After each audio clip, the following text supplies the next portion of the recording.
एक समय की बात है।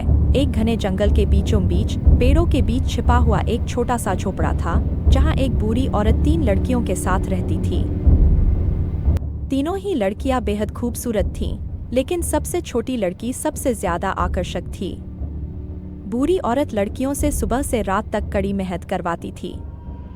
वे सोने के धागे को बारीक यार्न में काटती थीं। जैसे ही एक चरखा पूरा हो जाता, दूसरा उन्हें दे दिया जाता, जिससे उन्हें कभी आराम का मौका नहीं मिलता। धागा पतला और एकदम निर्दोष होना चाहिए था। जब उनका काम पूरा हो जाता, तो बूढ़ी औरत काता हुआ धागा एक गुप्त कमरे में बंद कर देती। वह साल में 2 या 3 बार यात्राओं पर जाती, हमेशा रात में लौटती, इसलिए लड़कियों को कभी नहीं पता चला कि वह क्या लेकर आती थी। और न ही उसने कभी उन्हें बताया कि सोने का धागा कहाँ से आता था या इसका उपयोग किस लिए होता था। जब बूढ़ी औरत यात्रा पर जाने वाली होती, तो वह हर लड़की को 6 दिनों का काम देकर हमेशा की तरह चेतावनी देती, सावधान रहना, तुम लोग अकेले मत जाना। सबसे छोटी बहन उसकी सहायता करती है, जो बूढ़ी औरत की दी गई चेतावनी के खिलाफ जाती है। लड़कियों, अपनी नजरें भटकने मत देना और किसी भी पुरुष से बात मत करना। यदि तुम ऐसा करोगी, तो तुम्हारा सोने का धागा अपनी चमक खो देगा और तरह तरह की मुसीबतें तुम्हारा पीछा करेंगी।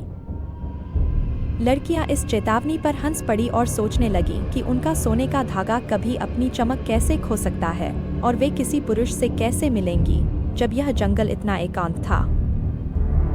बूढ़ी औरत के जाने के 3 दिन बाद एक युवा राजकुमार, जो जंगल में शिकार कर रहा था, अपने साथियों से बिछड़ गया और रास्ता भटक गया। थकावट से चूर, उसने एक पेड़ की छाव में लेटकर आराम किया और उसका घोड़ा स्वतंत्रता से चलता रहा। जब राजकुमार जागा, तो सूरज ढल चुका था और उसने जंगल से बाहर निकलने का रास्ता खोजने की कोशिश जारी रखी। जल्द ही उसे एक संकीर्ण रास्ता दिखा और उसने उसे उत्सुकता से अपनाया। यह रास्ता उसे उस छोटे से झोपड़े तक ले गया, जहां 3 लड़कियां रहती थीं। लड़कियां झोपड़े के दरवाजे पर बैठी ठंडी हवा का आनंद ले रही थीं, जब उन्होंने राजकुमार को आते देखा और डर गईं। राजकुमार ने विनम्रता से उनका अभिवादन किया और समझाया कि वह जंगल में रास्ता भटक गए हैं और भूखे और थके हुए हैं। 2 बड़ी बहनों ने बूढ़ी औरत की चेतावनी को याद करते हुए डर के मारे सबसे छोटी बहन से कहा कि उसे अंदर न आने दें। लेकिन सबसे छोटी बहन राजकुमार की हालत देखकर पसीज गई और उसे अंदर आने दिया।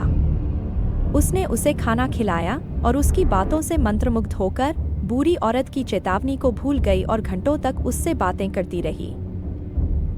कहानी आगे जारी है।